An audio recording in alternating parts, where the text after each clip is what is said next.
All right, let's wait on approving minutes until Janet gets here so that we have all three of us here. And let's instead just go straight into board guiding principles. And Chase, I will turn that over to you. Thanks, Lisa. Charlie mentioned the documents that we sent earlier today. There's Janet. Hi, Janet. Hey, sorry I'm late. Apologies.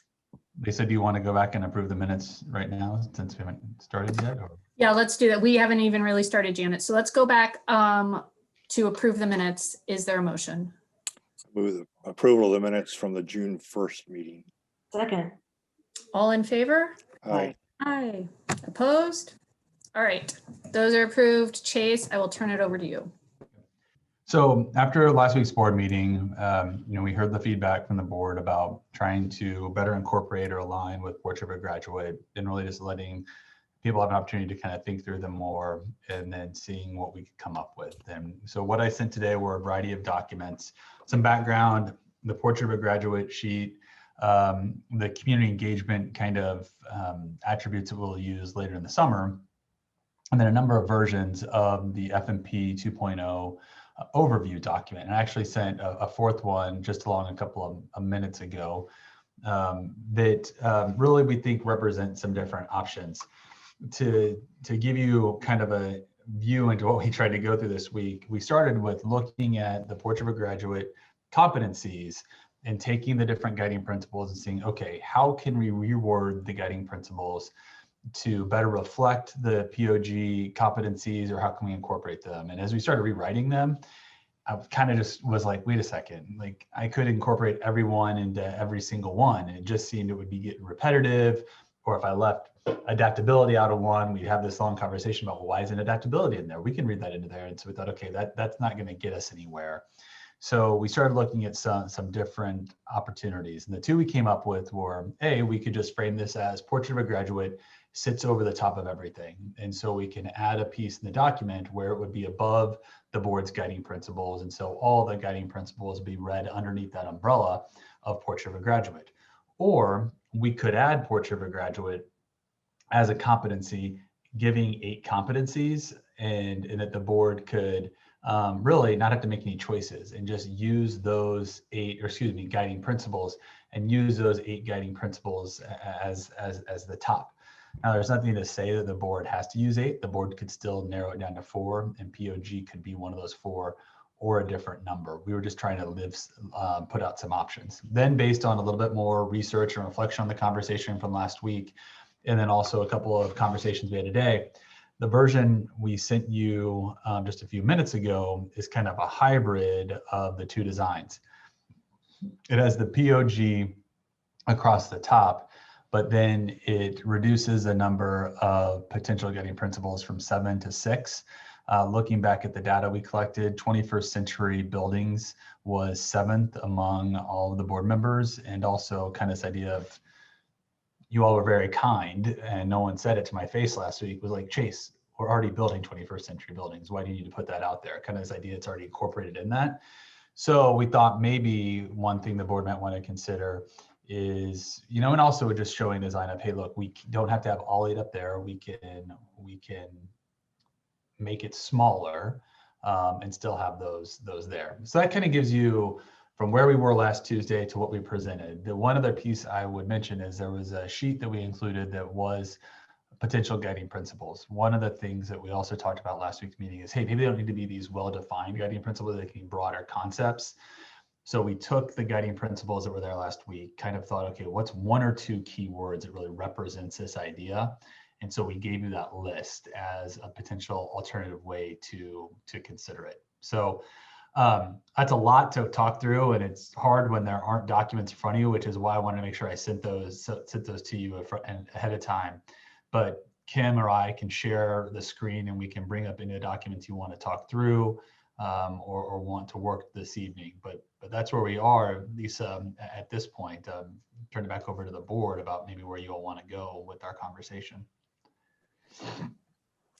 No, thanks, Chase. I think that's great. And then, Charlie, Janet, I I think let's just have a discussion, taking where we were at the meeting last week, now that we've kind of all thought about Portrait of a Graduate and how that overlays with those guiding principles, and then the options that we've got in front of us. What do you guys think?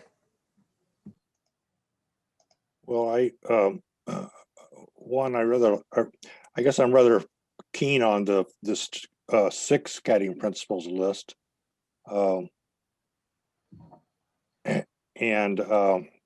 Because after I reread them, tried to reflect on them as best I could, they all seem to make sense to me.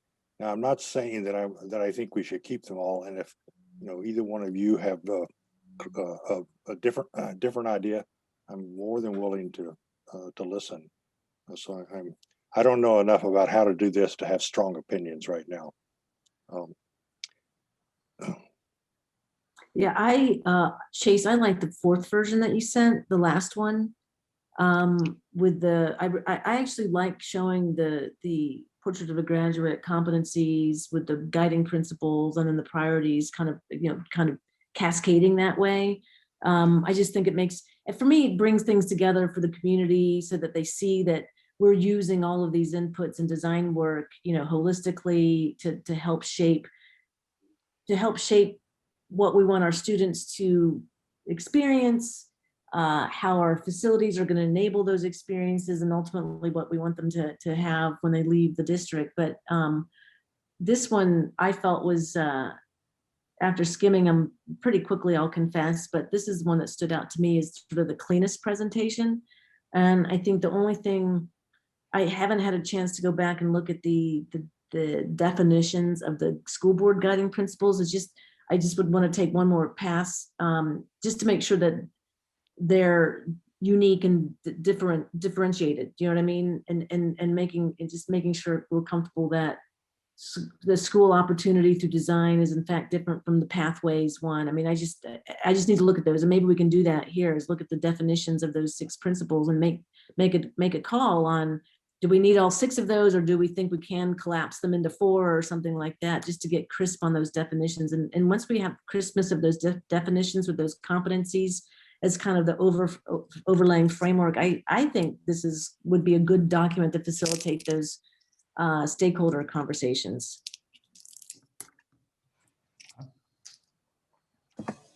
So, so do we want to shift, or sorry, Lisa, your meeting. No, I was just going to say, I agree with Janet and Charlie. I like the 6 because I think it's cleaner. I think it's the cleanest of the 4. I also, if we could get 6 to 4, if there is any way to look and make sure that we need all 6. And I don't mind doing that work tonight if we have time. I think it's probably easier to do that work here. But also, I think the 6s as is are good as well. I mean, ensuring equity and inclusion, I think that sort of speaks for itself. We've got the CD, and we talk about those initiatives all the time. Obviously, growing early childhood preschool, I mean, that feels fairly specific. Number 4 feels pretty specific, integrating climate action, though I think we had the conversation, one could argue we've already done that.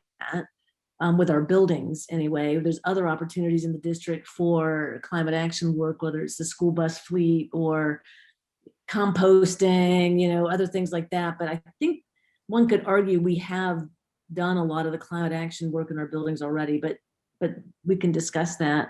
I think the ones that for me probably would be some room for, are they really unique enough or different? Are the supporting the whole child, increasing student opportunity through school design, and the learning pathway ones? Because I feel like anyway, maybe we can spend a little bit of time, Lisa, kind of looking at those and ensuring that they're crisp and distinct, and that our stakeholders, our community stakeholders, will understand the difference between those. Can everybody see them? I pull them up. I just want to make sure that. Yeah. Okay. Yeah, that's helpful. Thank you, I want Chase. you like looking at my email, and I think you're looking at the guiding principles. So. Well, Janet, of course, I'm not quite. I was thinking of things a little bit differently. I had integrating climate action as one of my first 4 choices. But after listening to this discussion about, we're doing that, that in terms of, if we want to cut it down to 4 guiding principles, I would drop integrating climate action and probably number 5, providing learning pathways, even though that seems to be a slap at us for not considering career and technical education, but I don't think that's what I'm doing. I actually became much more interested in supporting the whole child, and number 3, I guess, after I read or tried to read and understand the Portrait of a Graduate competencies, because there's such an emphasis in those competencies on developing a fully mature adult human being, which is probably a little grandiose and probably not entirely fair. But as I said before, I'm not at all opposed, to keeping 6 or to keeping another 4. You may have a good idea, Janet, about what was the number 5 you were looking at a little bit with less enthusiasm? Well, I'm mostly for myself, I'm rereading these. And I agree with you, Charlie, on supporting the whole child. That this, in addition to academic readiness, the district and our facilities are going to support other learning opportunities for students to help them develop holistically. So I do like supporting the whole child too. I'm with you. And so, yeah, I mean, one could argue, so early childhood is very, very specific. And then, so increasing student opportunity through school design, that's flexibility in school configuration to provide expanded access and opportunity for students. In some ways, you could almost say that the early childhood one kind of fits under that. That's a school design that creates opportunity and access for students. It happens to be, preschoolers. Right. But you could almost in that list, school design could include pre-K, middle schools, magnet schools, foreign language immersion schools. You could almost add it to that list, and not have to have a specific, really very specific principle around early childhood preschool. It's just one thought. Something like that, Janet. And that gets us down to 5. And then if, the more I look at the college and career life ready, I do feel like we need to be very explicit that our facilities need to support multiple pathways. Right. We're not just here for kids going to 4-year college. Do you know what I mean? Oh yeah, right. I agree with that. But you could say, you could put that under increasing student opportunity through school design. You could put in CTE spaces. I mean, you could put in some examples in that one that gets at that multiple pathway concept. Right. I also thought, Janet, that would fit under supporting the whole child, right? Because we're supporting every child wholly, and not all of our children, right, are going to go to private liberal arts colleges. So this idea of providing multiple pathways and also getting them career ready, life, like that's supporting them at a 360 angle. Yeah. Right. Right. Good evening, everybody. Sorry, I thought, Janet, is that the idea you were suggesting earlier too, with combining whole child and the pathways? I thought that's what I was taking from what you were saying there earlier. So I think Lisa's hitting on that. Yeah, I think the pathways one could be kind of blended into both the school design one by adding a nod in around CTE space, flexible workspace for CTE curriculum. But then but I think some of the other, like, life skills, having students get ready for life, that could also be part of that supporting the whole child item. I think, so I'm not being very articulate. I think that providing learning pathways one could be divided up between increasing student opportunity through school design and what Lisa said about supporting the whole child. Yeah, I like that too. I think we could fold that into those different ones, and then you give attention to each of those areas just in a different way. Yeah. Can you get it down to only 3 or 4 sentences though? Because these principles, I mean, I'm thinking if we're asking people to read 7 or 8 sentences, that kind of takes away a little bit from the impact maybe. But Well, I again, mean, I think that we can probably, if we have 6 principals, we're still asking them to read 4 or 5, 3 to 6 sentences per principal. So maybe I'm maybe not suggesting anything that's useful here. Well, I was going to say, I too want to echo what Jana and Charlie said about integrating climate action. I just think we have a great climate action plan, and we're going to follow the plan. And so to me, it's not one of the ones that need to be in this group, because I feel we've committed to that in other spaces. Yeah. And so if we took out integrating climate action and then we moved the college, career, and life ready into the whole child and the increasing student school by design, then that leaves us with 4. Are we taking out the preschool one though? Because that's folded into opportunity through school design. I gotta say, I'm not a huge, I would really like feedback, Janet, from the community on if they specifically want us to focus on early childhood preschool, or if they don't. I think that, I mean, we can fold it in, but then I think that we're not going to get, I'm worried about not getting super specific or targeted feedback if we're growing too many big ideas under one umbrella. So the one difference with preschool would be too, guys, that, climate action, we have something to point to. Like preschool, we don't necessarily have. We've talked about it from a goal standpoint, but not necessarily like a robust plan to address that, right? That would be a little bit different from the climate. And that's really adding a part of instruction in the district that we don't, we haven't done so far. At least and it is a massive facilities. Yeah, it is, right. Page. Yeah, it's massive. So I'm good with that. Keeping it separate. We'll fool the community, Janet, right? Because it is massive.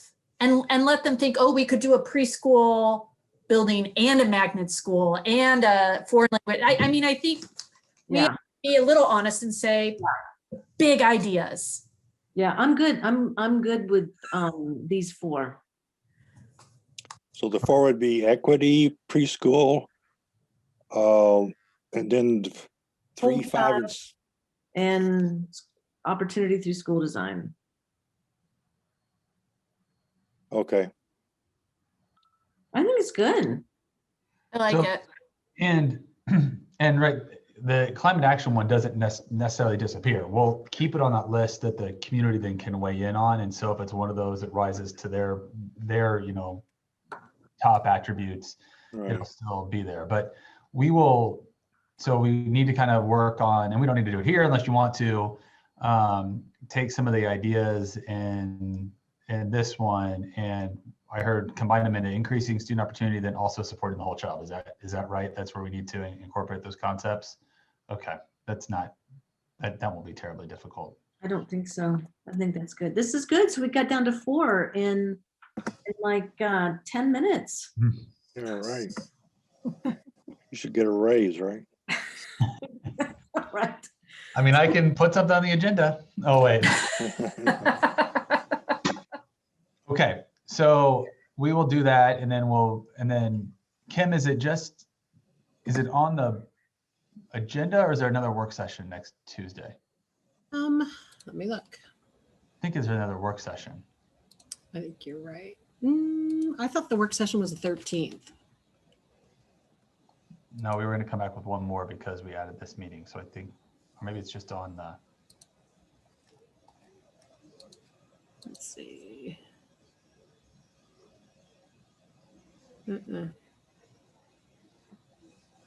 We need to add it somewhere. Okay.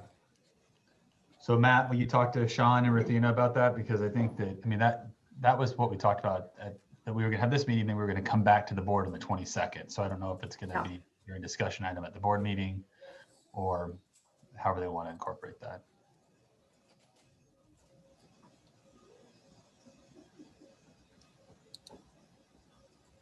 Okay. So we'll work on that a little bit, and then Charlie, Lisa, and Janet will definitely send you a draft of the 4. And so then any feedback you have on like wordsmithing before next week, we'll definitely let you weigh in on that, so you're comfortable with how we try to incorporate those pieces. So, And did you, oh, go ahead, Lisa. Charlie, I'm sorry. Well, Chase, I'm not putting you on the spot, or Matt either, but critically, do you think we're okay in making these revisions here? Like we did tonight? Yeah. Yeah, I think we're in good shape. I think 4 is cleaner because, like you said, Charlie, it's less to read, it's easier to remember. Yeah. I think this is what they wanted us to do, and I think it was a thought exercise last week, and so being able to umbrella the POG attributes over the top, I think it looks, and that's kudos to Kristen for designing that and setting that up. It looks really clean and really good. And so I think it flows through nicely. No, I think we're headed the right direction. Okay. And Janet and Lisa, I'm not questioning our collective judgment. I just wanted to make sure that that we're still in the same ballpark here with the staff in making these changes. No, we are. I mean, I think it gives what we want is to give the community good guideposts for where the board is, so they have an understanding of what your focus is, so that when we have those community meetings, they aren't consistently saying, well, what's the board's goals? Where's the board? Well, you see it. Portrait of a Graduate, these 4 areas, and this is what they want from you all about that. So no, we're in line with this, Charlie, and I think we just want to put the board in the best light. We want to make sure that we put something forward that allows for broad and meaningful community engagement. And I mean, I've been a believer from the beginning that I think this is a good path on this one. And so I think we're still moving right along. Okay, thanks. And speaking of that, so I wasn't at liberty at last week's meeting to say, but we have secured a mediator for the community engagement events. Awesome. It's going to be Tom Banta from ICAD. Oh, yay. Hey, he's great. I mean, Tom is very charismatic. Yeah. Very invested in the community. I think he's he's well respected in my mind, and I believe in a lot of people from across the community. So he'll carry that into those meetings as well. But he was really excited about it. And so he's agreed to do those 3 dates that we have agreed on in July and the 1st in August. Sean did maybe suggest that we consider a 4th date potentially on a Saturday. We had talked internally early on about maybe picking a different date other than a Tuesday, because that, like Sean suggested, might draw other people that work on Tuesday nights. We have to admit, we're not convinced that a Saturday afternoon in the summer is going to draw well. We were joking. If it was a Saturday in February, yeah, people get on Zoom and it's cold. And I mean, if we had a picnic with it, right? Maybe, but yeah. So we would be open if you all think that we need to add a 4th meeting on a different night of the week, like a Thursday potentially. And I'd want to check with Tom about his schedule before we did that. But we just don't think a weekend in the summer in July is gonna. Well, is there something to be said for Sunday evening? Oh my God, I would never do that. That's just me. I would never. I'm so home every Sunday night getting ready for the week. I can't. I don't know. Maybe that's just me. No, I'm just saying if the goal is to if people are working on weeknights and the goal is to provide another option of when they were to be available, I agree that too many people travel during the weekend for Saturday to be viable. But I think when I travel, I get back on Sunday. Do you know what I mean? Sunday night, and you're at least back. I agree, Janet. I would not want to go on a Sunday night, but I also can go on a Tuesday night. So trying to think of what people that can't make those other times when it would work. My concern, Chase, with a Thursday night is you're just changing the day that the same people aren't available. Yeah. Is it like DPO where we've got some DPOs at noon and some DPOs after school? You know, maybe we try a middle of the day during the week to catch folks that may work different shifts. I don't know. I thought that too. I mean, I thought that too. I think that's a good one. Yep. Sorry, With Chase. Zoom, no, Matt, yeah, with Zoom, we could do it in the morning, you know, we could do a 10, we could do a noon, Yeah. like a lunch, you know, a lunch and learn, right? Yeah, yeah, Lunch exactly. and learn. Actually, a noon time might be good. That's it. Yeah, people can take lunch break around it. Okay, we can definitely look at those. And let me talk to Tom since he's on board for others and see what that looks like in his schedule. And then hopefully for next week, we can float one or two of those. And maybe we do, you know, maybe we package it differently. I like, sometimes I get overly creative, but maybe we do. Maybe like that's our express one where we try to keep it an hour. It's Yeah. less than 60 Yeah. minutes. The evening ones are 90. If you want to come, you want to participate, but you want something a little bit quicker, come to our lunch series and just Yeah. differently. You know, Iowa City started this breakfast on a budget thing every year. Actually, I think Kingsley thought of that. And it's been pretty successful. They do it, you know, once a year, and basically they have a meeting starting, I think, at 7 or some ungodly hour, and people come to it. They talk about the city budget. So I'm not suggesting starting a meeting at 7 o'clock in the morning. We could. We would. Well, unfortunately, there are a lot of people that would do that. But anyway, you know, these kind of off hours meetings, you know, can be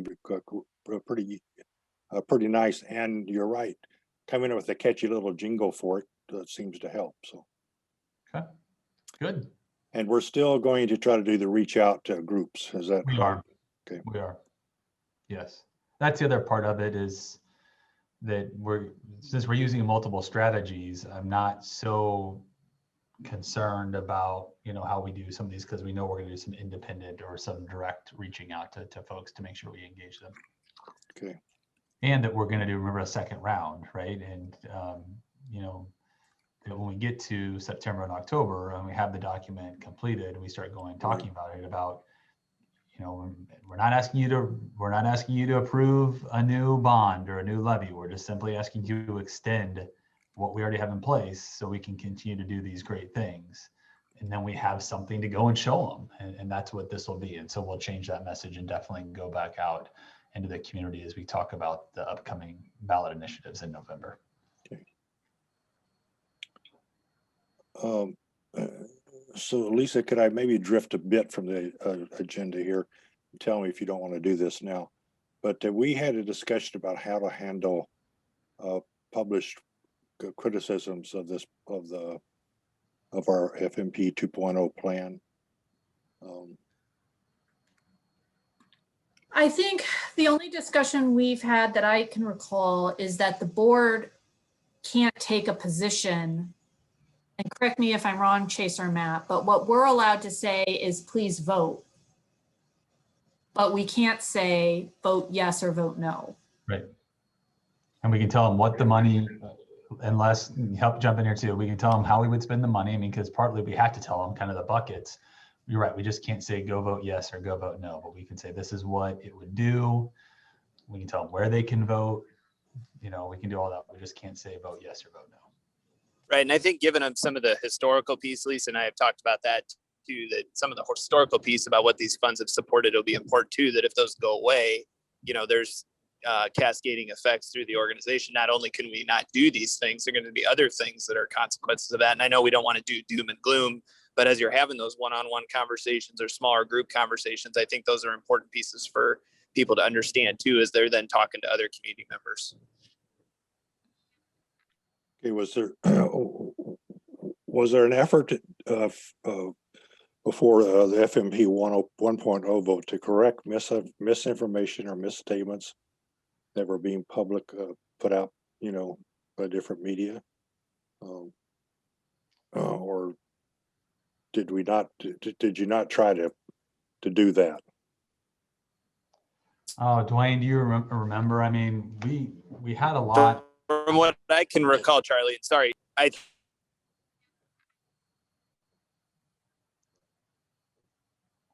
Go ahead, Matt's Matt. having some internet. Yeah, You Matt- muted yourself, Matt.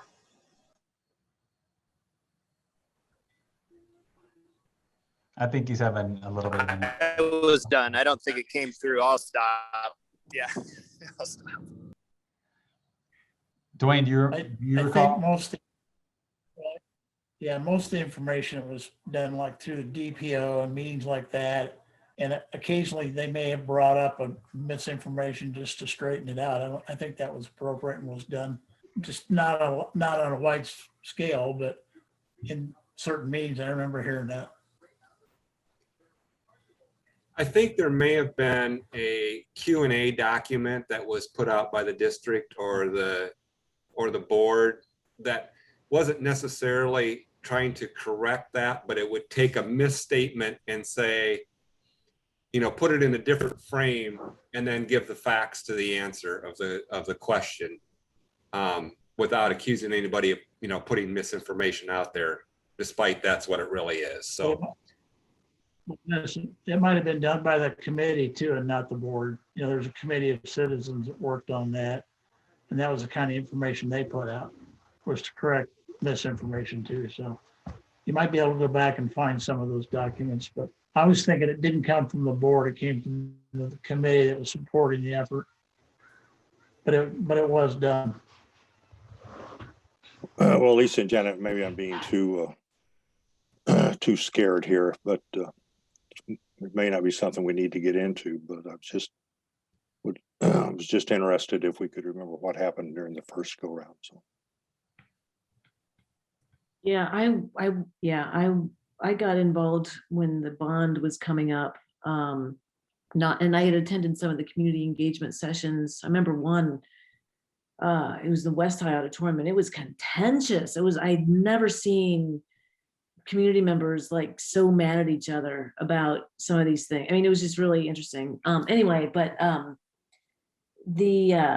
agree with you, Dwayne. I think the committee actually put a lot of those FAQs together and did some of that information. I think this time, I think we get into these engagement sessions over the summer and see what the tone and sentiment is like. And, you know, we're not going after a big, huge dollar amount for a bond. You know, we've got a really, really great track record from FMP 1.0, thanks to the entire admin team, Dwayne in particular, right? And, you know, and a lot of board members, a lot of community members, a lot of sweat and tears went into that to make it work. So there's a good track record. You know, I think it's grounded in the portrait of a graduate that came out of really strong community input. I think the climate's a bit different than it was last time. And so I think before we get too ahead of ourselves, let's see what the sentiment of the community is like, and then decide what kind of actions, information, you know, tactics we need to address to, you know, tell our story. But I think we'll learn a lot in these community engagement sessions this summer to help us figure out how to proceed. yeah, that's a good point.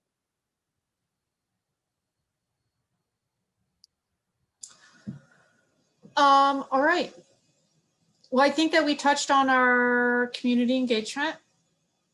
Unless anybody else wanted to talk about anything else there. And then the only other thing on our agenda is our next meeting. Do we need to start moving these meetings in person after July? Do they fall in? Oh, I don't know. Question. That is a good question. Because I know the emergency proclamation is going to lapse, so the board meeting has to be. I don't know about the committee meetings. We can. It'd be nice if we could we keep can- these on Zoom. Yeah, I agree. And I don't know where Charlie's head's at, but my head is definitely if we can continue to Zoom on these, that's the preference. It's just so much more efficient. There's no drive time, and you know, it's just more efficient. Unfortunately, I don't think we're going to be able to. And Really? yeah, Matt can circle back on it, but yeah, we think that after the proclamation expires, that because it's technically a public meeting of the board, you know, because of the committee, that it falls under the same rules. And so just like the board meeting's going to have to be back in person, these will have to be back in person as well. It's just actually, I mean, people could have logged into this Zoom if they were interested, and maybe we have community members on. Somebody did. We Yeah. have an attendee.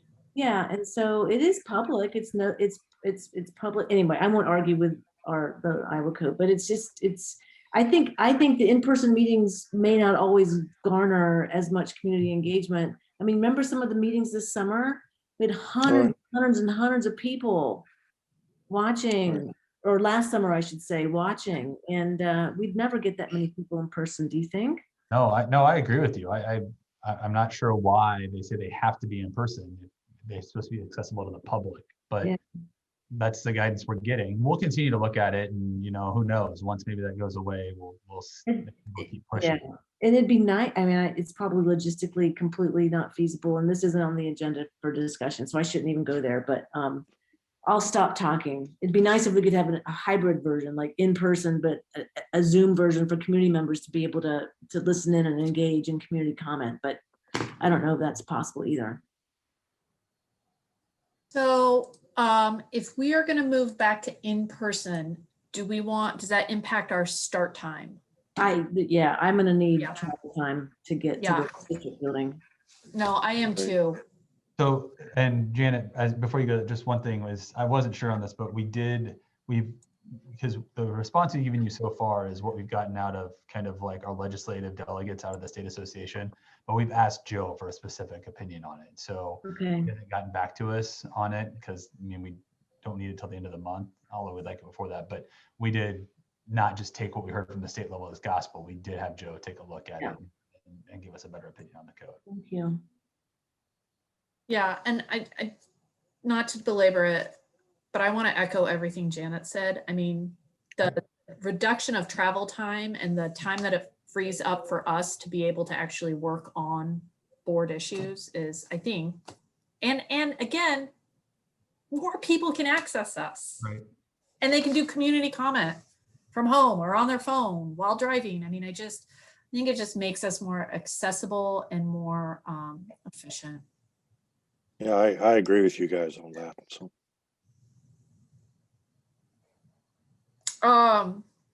Well, So Lisa, you talked about the July meeting. yeah, we're set for July 6th.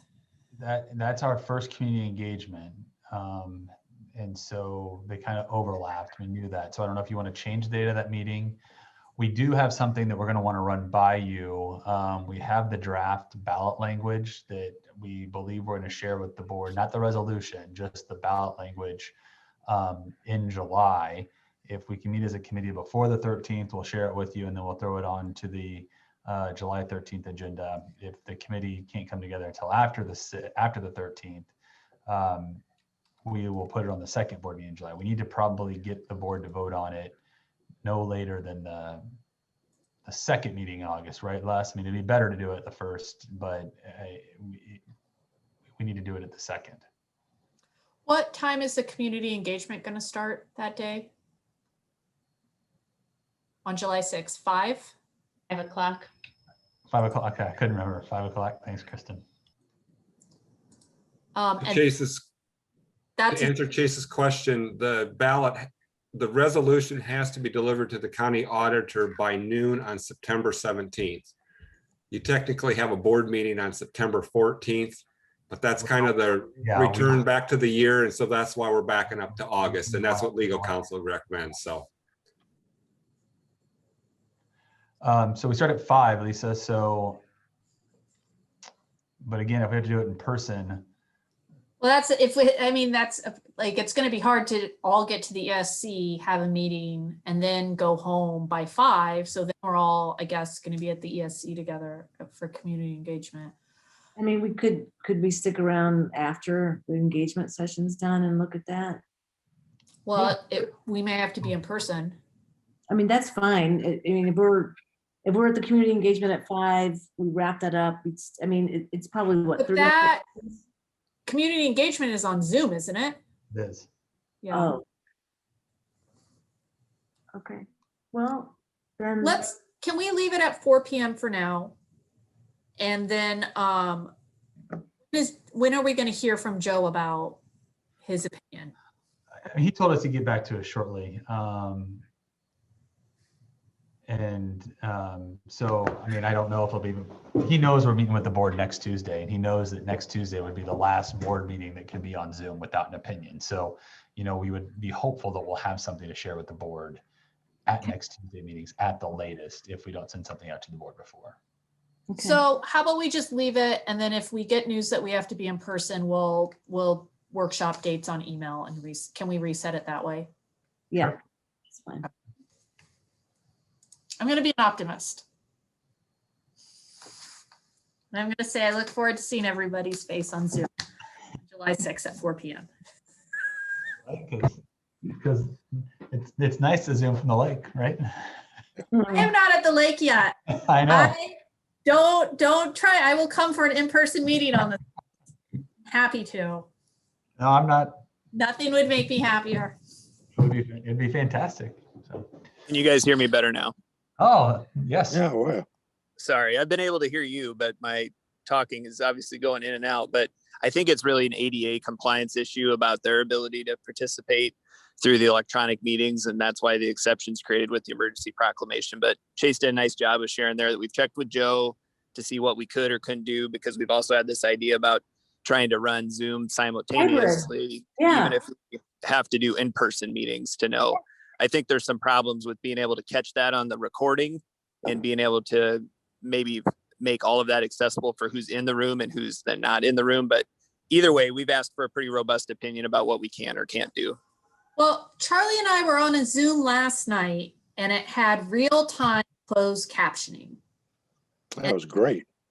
Yeah, and it was great. And so I think someone should tell Joe that that's possible on Zoom. And like, if the problem is that is a solvable Yeah. Zoom problem. Well, Adam can talk to you about that. I mean, this isn't the first time because that real-time closed captioning has been an issue even when we tried to live stream the meetings in general. And so Kristen and Adam have both worked on this. Yes, but I think Zoom has now put a software extension or plugin, or Adam's probably going to make fun of me because these are words that I'm saying, but like they have something Zoom now that Zoom has closed captioning as a feature.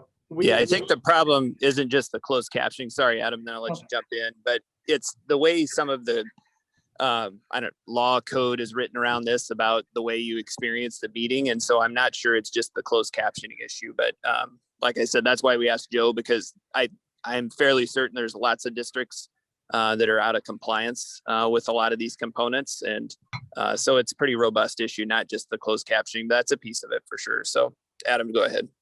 Yeah, I was just going to say, Kristen and I have been told in the past that the automated closed captioning options do not meet ADA requirements. So they're convenient and handy, but they don't cover us.